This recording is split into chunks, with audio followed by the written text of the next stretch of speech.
Tuesday on our show, Stephen A. Smith said that he's hearing that if Kevin Durant doesn't stay in Oklahoma City, LA is his primary objective as a landing spot as opposed to South Beach or even his home of Washington. Kevin Durant responded to this on Friday. Here's what he said. I don't talk to Stephen A. Smith at all. Nobody in my family, my friends, they don't talk to Stephen A. Smith, so he's lying. If you ask me a question, I'll talk about them. But like I said before, I have people who I talk to about everything, and I know for a fact they didn't talk to him, so he's making up stories. Stephen A., waiting to hear what you had to say about this all weekend. I know a lot of people are. What's your response to this? Well, my first response, Molly, Skip, is that I'm incredibly happy that this happened on a Friday after First Take, because I will openly confess to you that had I had to come on the air that next day after reading somebody questioning my credibility and my character, I can promise you it would have been very bad. Kevin Durant is the one that's lying. I have interviewed Kevin Durant. His rookie year, I interviewed him at his home in Seattle. I interviewed him years ago when we were in Orlando for SportsCenter. I've talked to him on several occasions, literally within the last year, where we've run across one another at an arena. Or one time we saw each other at 40-40, because obviously he's being repped by Rock Nation right now, whatever the case may be. No reporting that went on in that regard. Right. Just pleasantries and things of this nature. That statement that he came out with, that was a surprise to me, because I had no idea that he had any kind of problem with me whatsoever. Okay? I wasn't aware of it, so it was news to me. That's point number one. Point number two is, what it comes down to is that Kevin Durant is trying to put me in some kind of jacket or whatever the case may be. Let me be very, very clear, my brother, it does not fit. You are in no position to question my credibility whatsoever. A matter of fact, one would argue, what position are you in to question the credibility of anybody in the media, particularly when the last time we really heard you say anything of significance, it was when you were addressing the media or undressing the media in February and telling them, could y'all put up this quote for America to see, please? Here it is right there. You guys really don't know bleep. To be honest, man, I'm only here talking to y'all because I have to. So I really don't care. Y'all not my friends. Y'all going to write what you want to write. You're going to say what you want. You're going to love us one day and hate us the next. That's part of it. So I just had to learn how to deal with it. Come back to me, please.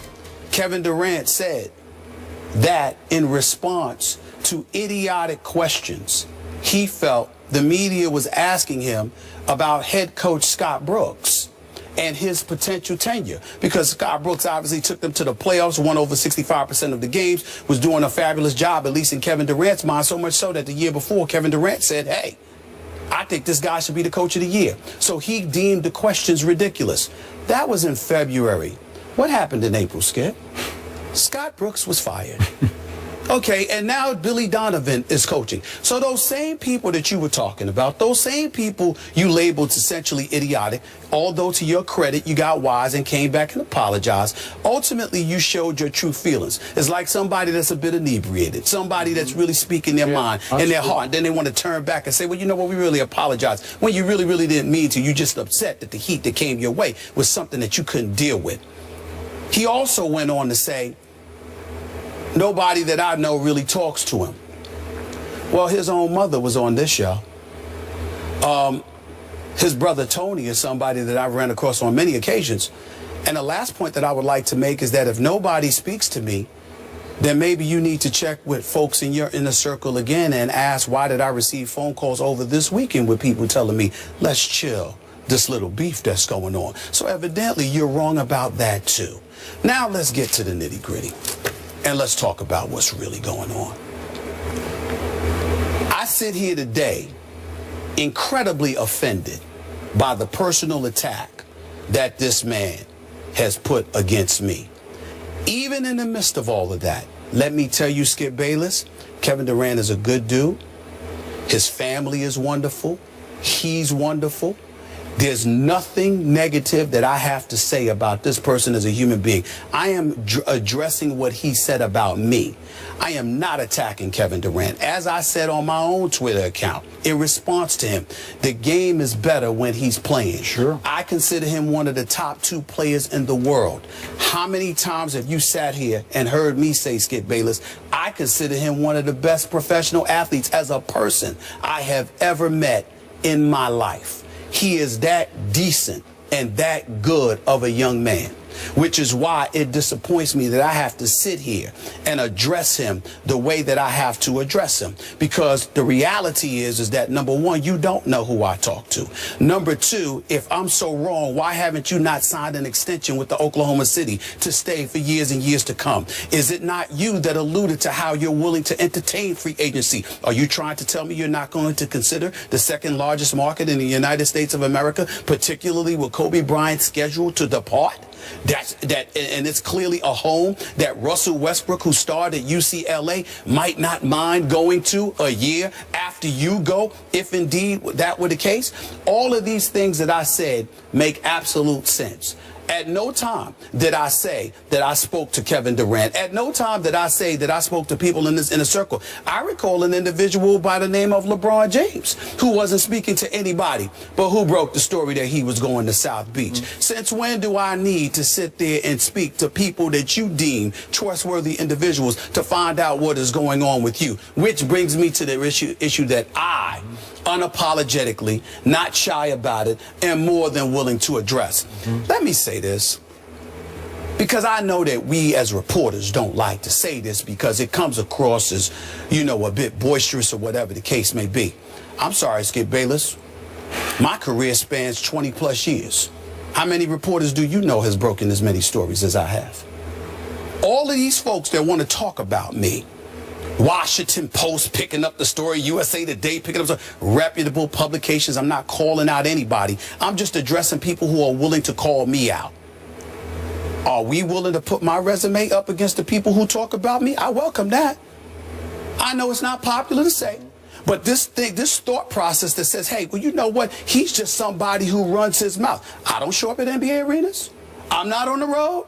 I'm not inside of those locker rooms. And more importantly, what I would like to ask Kevin Durant and some of the brothers who talk behind my back in the NBA that probably put him up to something stupid like this, let me ask a question. Do you really want me to come out of this seat and go back on the scene? Do you really want to see me in an NBA arena? Because I can assure you I find out more in 10 minutes than I can get from 50 phone calls. I have proven it. Now, we can sit up here, we can debate all day long till the cows come home. I am a black man on national television with a big mouth. And I will still stand up here today and I will put my resume spanning 22 plus years up against anybody in this industry. We really want to go here? We really want to start something with me? You sure about that? I just want people to think about that, because what I'm saying is this. How many times, Skip Bayless, have you seen me over the years sit here and say to me, we ain't getting into people's personal life. We ain't going there.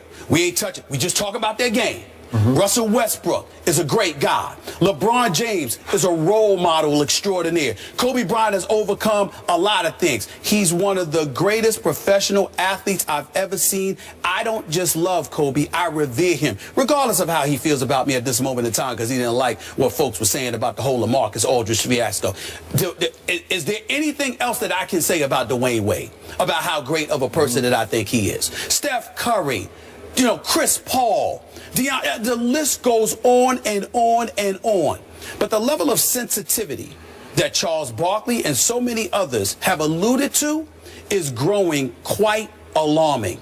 Because somehow, some way, everything is personalized. And it's got to the point where it's utterly ridiculous. Kevin Durant is the last person on earth that should be going off on the media like that. Not that he's done anything wrong, because the guy is a great person. And I still stand here and say that at this moment in time, the NBA is better when Kevin Durant is around. Okay. He's philanthropic, his charitable donations, American Red Cross, the list goes on and on. He's a phenomenal person, not just a player.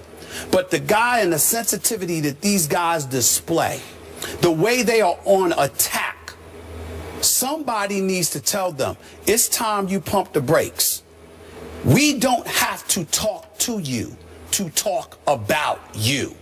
You want to start something, that's just not the wise thing to do, especially when you have no validity. I am going to repeat.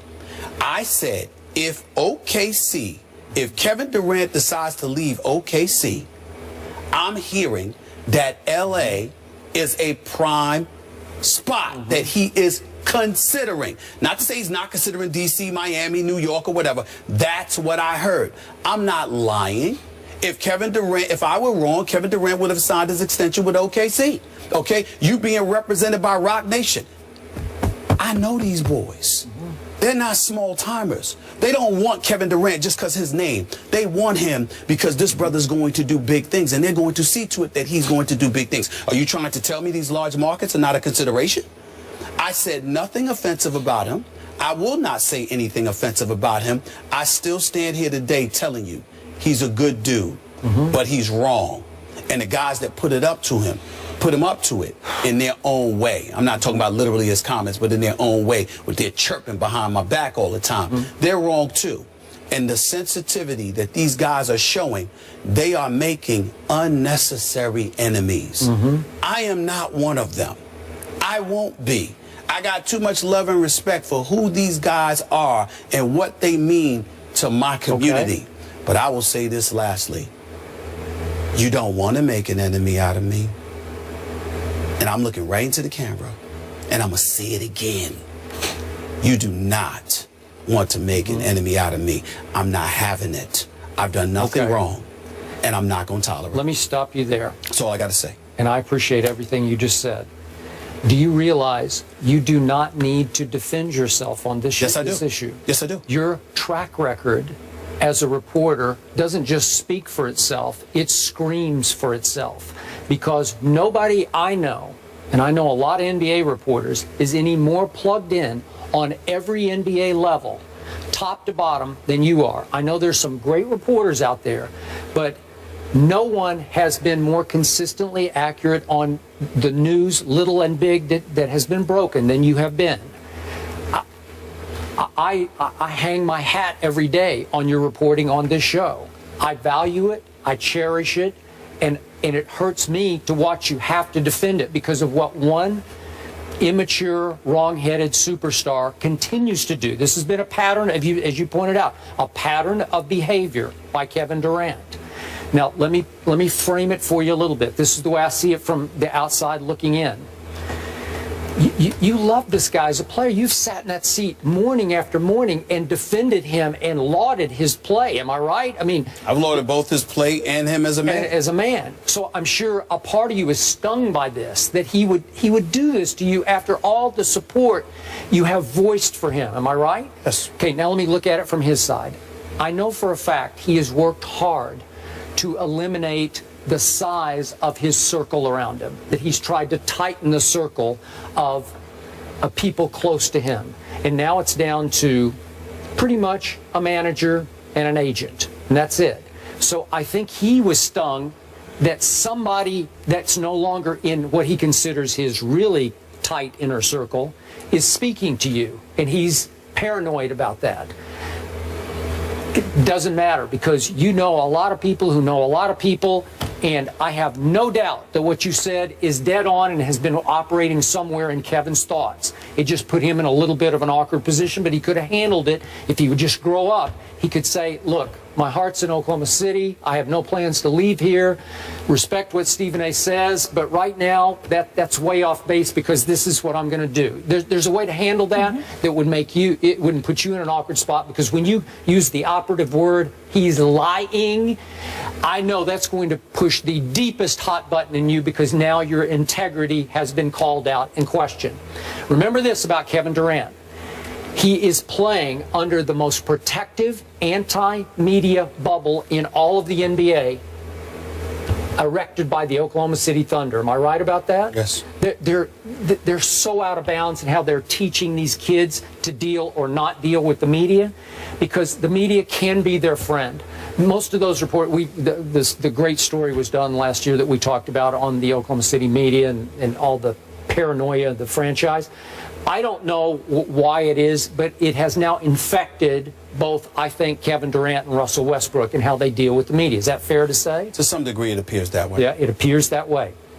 So I relate to you because you remember it's been, what, 5 years ago? Listen, there was no bigger Durant fan in the media than I was when he was a freshman at Texas. We're going back to our cold pizza days. I used to every day say, this Kevin Durant is going to win scoring titles, plural, in the NBA. And the people I was debating would laugh and scoff at me. And then they lost by 21 in an early NCAA game to USC, Nick Young and company.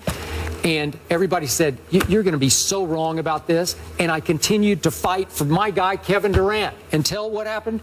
He turned on me as soon as I started criticizing his buddy Russell Westbrook for shooting a lot of Kevin shots. What did he tell the Oklahoma City media? Skip knows nothing about basketball. And it hurt me. It hurt my heart. I told you that on air. Like, what are you doing to me? Why me? Why would you bite the hand that's been feeding you? And then I said it again after what he did at the All-Star weekend. You're biting the hands that fed you the MVP. These same guys who voted you the MVP, you're telling them they don't know anything about basketball? That's so wrong-headed. It's so out of bounds. It's so immature. But Kevin wants to control the media. So now he's been named deputy publisher of this Players Tribune. Yes. You know, like, so that's, he thinks now he can just go to the Players Tribune and write and say whatever he wants to say, and he can control that. Well, you can't, Kevin, because the pen, so to speak, in this case it's the media, is mightier than the sword. You know that. Well, the thing about it is this. It's sad because Kevin Durant, I'm just sitting there and I'm like, who's bothering him? Who is bothering him? Where is the animosity coming from? And from the, you know, and this part is not about Kevin Durant. This part is about the fourth estate. This part is about the media. You had better wake up. It's real nice to gravitate to the headlines or whatever the case may be. But I got this chair. I get to respond. You do. And not only am I speaking up for myself, I'm doing something that's not done for me often. I'm speaking up for my contemporaries. My contemporaries religiously leave me to hang out and dry. But I'm sitting here speaking up for them. I don't cover Oklahoma City. You know, they do. Why is he cussing y'all out because y'all asking about Scott Brooks? And then when you proved to be right and he was gone in April, where was Kevin Durant to be found to sit there and say, y'all had a point. Y'all were right. I was wrong. I shouldn't have done that because clearly y'all knew something that I didn't know. Absolutely nothing. And so what you have is a situation where you have folks in the media who don't have our voice. And they're sitting there and they're using these headlines and pouncing on it. And, you know, you think you uplifting the athletes, and the athletes are feeling emboldened because they get to come at us any old way. Well, that's most of us. Not here. I'm not trying to, shoot, I know how potent you are. I'm not trying to dismiss Skip at all. But Skip ain't me. Put that camera back on me. Skip ain't me. And I ain't Skip. I'm not having that. I have been more fair. And I'm going to put that out there. You can say, well, you could put in Kwame Brown, Slava Medvedev, all of this stuff. I'm joking around with names of guys that I think can't play. But when it comes to the meat and potatoes of what's going on in guys' lives, what's going on with people close to them that affect their life and affect their performance on the basketball court, what do I say? Zero. Nothing. They want to use the example of Allen Iverson. Allen Iverson is my man. Don't compare yourself to Allen Iverson. That's like my little brother. We're that tight. You understand? So there are things that I may have done. You might look at it as wrong, but I looked at myself as trying to help him. And now we're as thick as thieves and we're as tight as ever. I love Allen Iverson in ways that I will never love most of these guys. But I respect them because I know what they mean to my community. I know what they stand for. And I know that by and large, they're even better as people than we give them credit for. But the level of sensitivity and the level of immaturity is leading you down a wrong path. And this much I can promise you. And I want to say this to Kevin Durant again. This ain't no damn jump shooting contest. This ain't me playing on a basketball court. I couldn't shine your shoes. But this is a different arena. And the one thing I can promise you, you will never have the last word. There's a level of respect that I have continuously showed, and I will continue to show it, because I know what kind of young man that dude is. But he made a mistake here, and I feel the need to call him on it. I couldn't let it go. And from now on, this implication that I don't know stuff, y'all better think twice about that. Because when these NBA games come, you're going to see me at these arenas. And remember what I said to you. I can find out more in 10 minutes at a basketball arena than I can on the phone with 50 different people inside of 2 weeks. Think about that and ask yourself, do you really want to go there? I sincerely hope that I don't have to have this conversation with anybody again. Let's move on. Appreciate it. Let's leave it there. And to your haters, if you don't like somebody, Stephen A., but you watch everything they do, you're a fan. You both have a lot of fans. I've said this to Skip before. Much more First Take after the break. Keep it here.